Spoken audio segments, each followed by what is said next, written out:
film with friends, missing VHS videotape repeating. Welcome back, family, crew, creeps, and peeps. Today we're looking at something kind of special. George Brett, the Royal Legend. This was a pickup here recently from, I want to say Savers? Maybe the City Thrift Store. I forget exactly where I got this. I thought it was just a cool addition, a cool find. It's got a top flap and bottom flap, and it's got a gatefold on it.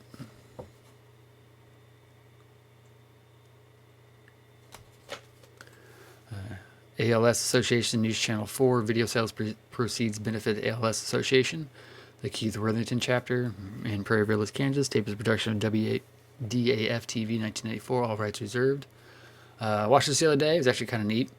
I'm not really a sports guy. I went to a couple of Royals games as a kid. Actually, George Brett is my namesake. My grandfather's middle name is George, and my first name is Brett. So if you look at my baby book, that's my name comes from George Brett. He's a Royal legend. He played for the Royals for some 20-ish years.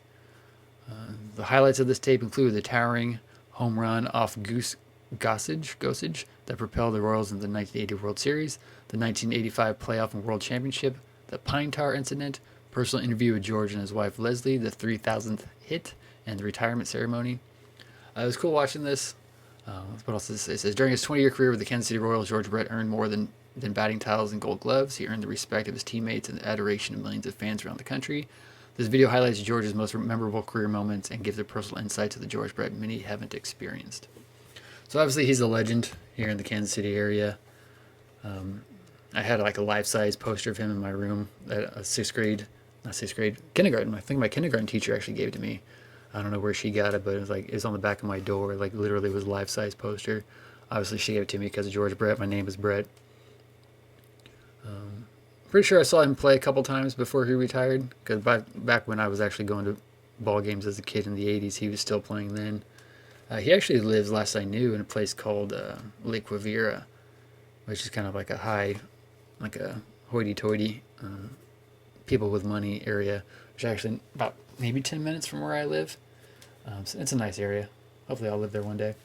I just thought this was a cool find. It goes along with that Kansas City Royals 1985 World Championship tape that I found not that long ago. So this version I've actually ripped and I put on this channel until it gets taken down.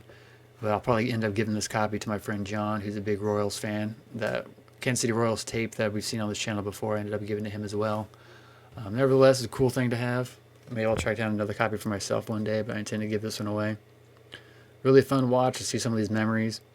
A lot of names I haven't thought about in years, like Frank Bowl and Brett Saberhagen. Just all these names that were just, you hear it on the news all the time when I was a kid, but people haven't thought about it in quite some time. You guys Royals fans, you guys baseball fans, obviously it was a big thing here in 2015 when the Royals won the World Series again. I remember being downtown on top of my old theater in downtown Kansas City during the big Royals parade back in October of 2015, so it was a pretty cool day. As always, leave your stories below, like, comment, share, subscribe, and I'll see you next time.